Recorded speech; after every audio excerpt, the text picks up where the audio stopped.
Hello, my soil fam. So remember I told y'all I was gonna make a little transition. So yes, join with me as I plant my very first garden out here in Charleston County in South Carolina. Let's get into it. Grow it, love it, share. ChiFarmerBae, spreading love everywhere. Dig deep, rise up, let the whole world know. There's always room to grow, always room to grow.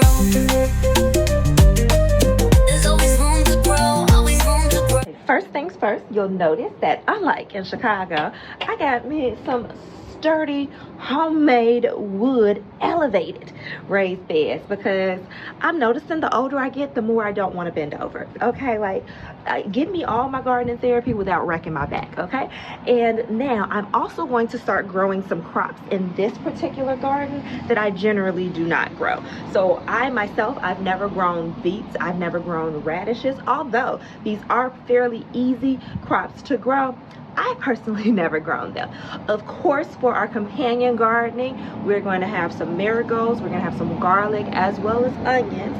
But by request for this particular garden, we're going to make sure that we got some healthy greens in here, hardy greens, and that is kale. So we're going to be planting two different types of kale. We're also going to have some green peppers in there, or I should say sweet peppers in there, and I think that's about it.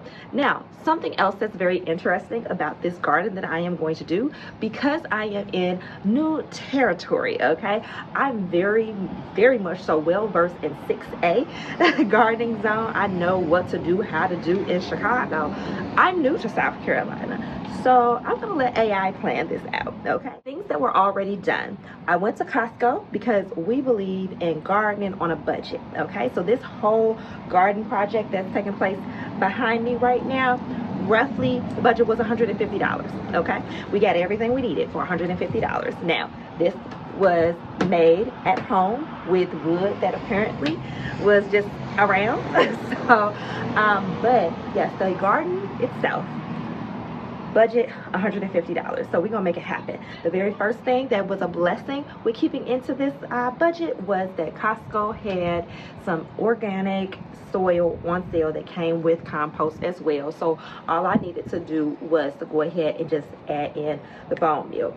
You add in the bone meal because you want to add phosphorus as well as calcium into your soil to make sure that your plant babies are going to grow and thrive. And of course the compost is already going to add in that nitrogen as well, but yeah, and the bone meal adds a little bit of nitrogen in there as well. So let's get started. Needless to say, but y'all know your girl is an organic gardener. So with that being said, the very first thing that we're putting down in this planter here is going to be some marigolds. We're going to put some marigolds all around the corners, and then after we finish getting our crops in place, I'm going to strategically put a few extra marigolds in between there, because marigolds just is tops here when it comes to organic gardening and making sure that you are getting rid of those pests that decide that they want to eat up your harvest before you even get a chance to try it, and just, you know, rain on your parade. And ain't nobody got time for that. In addition to some new crops that I am going to start growing out here, I also am trying out new brands of seeds.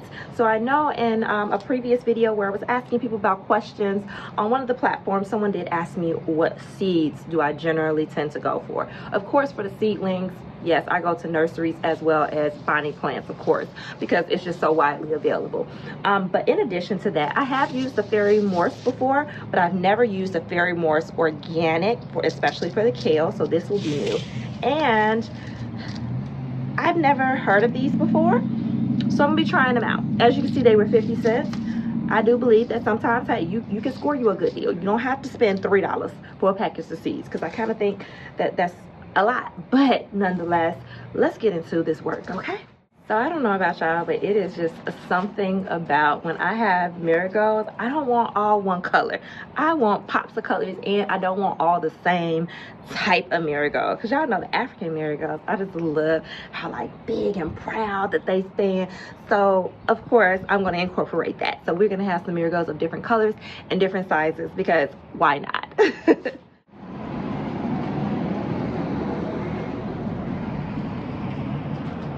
One thing I also like to do, especially if you have seedlings, is just go ahead and space them out. So go ahead and kind of like plan a little bit of the placement that everything is going to be. Actually, yeah. The only time that doesn't work is when you have, you know, your 4-pack in there, but we're gonna still make it do what it do though. Okay.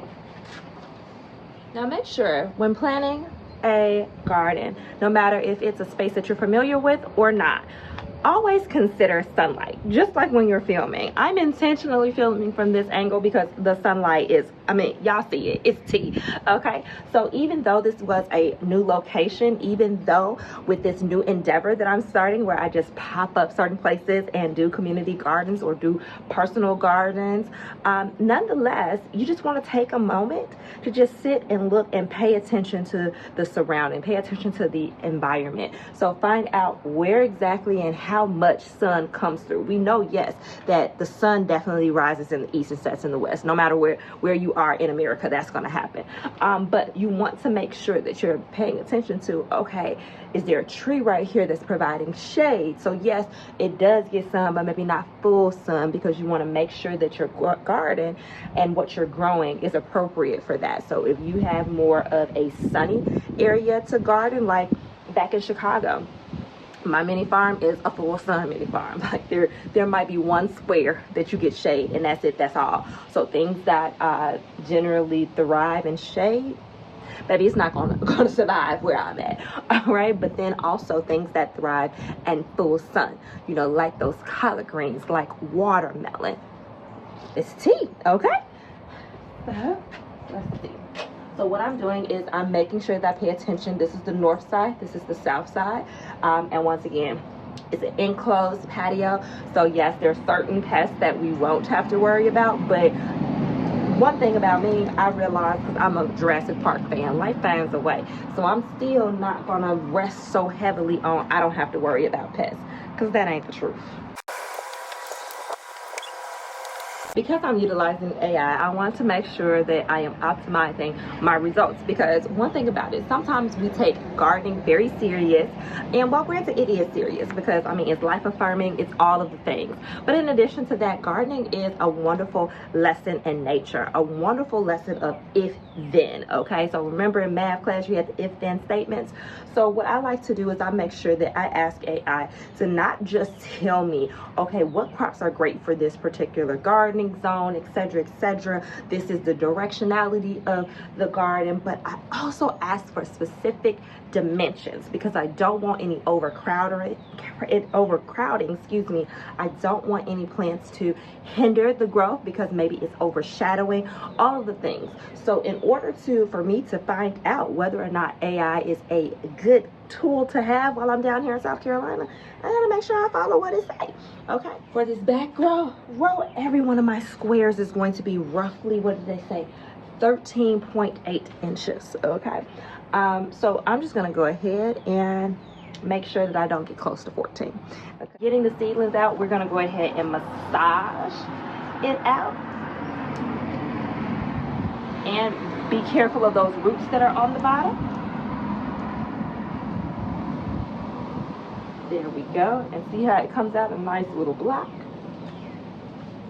And we're gonna make sure that all of those roots are indeed covered. Sun on my skin, hands in the soil, rocking my locks, yeah, I put in the work. Fresh picked greens, yeah, the harvest is tight, making sure everything I'm growing is organic and top flight. Roots run deep and my flock stays fly. Chicken struck bold with it. Now we're starting the kale from seed, so I am going to get my other tool here, because I don't know if you guys can see, but it actually has measurements on there. All right, so, and we're gonna make sure that we sow that seed about a ½ inch. Twinkle in their eye, this ain't just farming, it's bigger than that. It's food for the soul, yeah, imagine that. No limits, no fear, just water and light. Growth takes patience, yeah, trust in the time. From the garden to the people at the harvest. And when I'm looking for sowing my seed, I'm making sure that the measurements are all still lining up. For our kale, we have the fairy seed. All right, so let's try that out.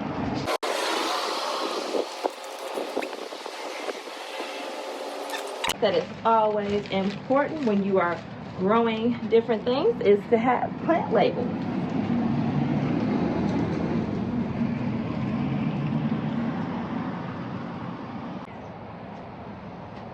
As you can see here, I have seedlings. I love doing a garden that's a mix of both the seedlings as well as starting things from seed. I can admit, while granted some people can start seeds inside, I'm a try, but I'm just a direct sow girly. I can admit that. It's no shame in that. So if you are a direct sower, maybe it's okay. All right. But the great thing about having the seedlings is, of course, the germination process has already started. Your plant is already there. You just got to maintain it. But in addition to that, when it comes to spacing, you don't have to necessarily guess as much. It takes out some of the guesswork. So you would see that when I did my kale seeds, I did multiple seeds and I kind of spread them out because, yes, you can thin them out. You don't know, especially because this is my first time growing this particular crop from these seeds and these brand of seeds. You don't know what's actually going to make it and what's not, whereas seedlings, like I said, baby, you already went through that process. Okay, so for my seedlings, according to AI, I still have that 13.8 spacing, but of course, first and foremost, since I had a 4-pack of these marigolds, I'm gonna make sure I get my marigold in first. And you want to make sure that even though you're placing your marigolds in the corner, that you still have soil and space for the roots to go down in, even though you're on the corner. Okay, and once again, we're gonna massage your plants out of there, because remember, this is traumatic for your plant baby. So one thing that I like to do, and this is why I find that social media is such a blessing, because yes, it brings us community just like you guys, but in addition to that, I actually found a gentleman that created frequency music for our plant babies. And you know, I'm all here for that, because I do realize that everything all works together, and when you get the science in it, it all makes sense. Okay, but I tend to, yes, talk to my plant babies. Some people think that's crazy. I don't, because these are living objects. Okay, they're not inanimate. Okay, they are growing, and just like with my chicken babies, I feel like happy plants, happy livestock means happy harvests. Okay, that all those things transfer to you, kind of about like what we know about the transference of energy. Energy is never lost, just merely transferred. Please be prepared. If you start a garden in a space that did not have a garden previously, and a garden is not hidden, someone will come and tell you how grateful they are, how talented you are, and ask you garden questions specific to their space. It's a wonderful opportunity to empower and inspire the next era of gardeners. Our last row will have radishes, garlic, and onion. So now we're going to move our measuring tape. Blessed when you live from the land, you're already rich. Plant it, grow it, love it, share. ChiFarmerBae, spreading love everywhere. Dig deep, rise up, let the whole world know. There's always room to grow, always room to grow. The trances don't walk, now they strut with grace. Fluffy and fierce, owning their space. Church hats, matching fits, couture on display. Who said Yellow marigold right there. Just because I know what's growing next to it is a root vegetable, meaning it grows down. And marigolds, depending on which ones you get, these are the smaller ones, so their roots aren't going to go super deep at all. And now something that's super important, as soon as you transplant new seeds, you transplant seedlings, you want to make sure that, baby, you water it down. Okay, so I'm going to give you a look at what the bed looks like right now, and then I'm going to water and, baby, let nature take its course. it's culture, it's freedom, it's breaking the strife. Every green leaf is a prayer in bloom. Every harvest is proof there's always room. And just like that, we have done our first South Carolina garden. So, and as you can see, like, I am just loving the height of this because I'm 5'4½", proud of my 1/2 inch. And yeah, this baby is a nice size. But we got our marigolds, we got a mix of our seedlings as well as seeds. So we got our kale, our beets, our beans, and what you want to make sure, if you are going to grow kale and peppers, make sure, so I have a marigold in between. I made sure that it was at least 12 inches in between the kale and the peppers, because they like them cousins that when they come to the family reunion, they might say what's up and then they keep it moving. That's what them two are like, okay? And then we have our garlic, our onions, and our radish. So in terms of the companion gardening, making sure that we are maintaining pest control organically, that's where the marigolds come in at, the garlic as well as the onions. Now, interesting fact, the garlic also, just like with us humans, if you take it, it actually helps ward off certain infections and diseases as well. So consider the garlic almost as an antibiotic for the plant babies. But we made sure that we have crops in here that add to the soil in terms of nitrogen. And what I decided to fertilize with is this wonderful bone meal, as well as the fact that I have organic soil. So let me drop the camera down and show you. There's that organic soil that we got, that as you can see, it automatically comes with the compost in it, and baby, it smells like it. All right, so hope this was helpful to you. Thanks for rocking out with me and being with me as I accomplish this very, first time feat. So we're moving across the country in a completely different region, and we made it happen, my soil fam bam. So remember, there's always room for you to grow. If you have any questions, drop in the comments below, baby. I will answer them and probably do a whole full video for you, explaining, showing you, whatever, because let's grow and thrive together. All right, so love y'all much. Hope you found something that was helpful. Catch you next time. No matter what, my soil fan bam.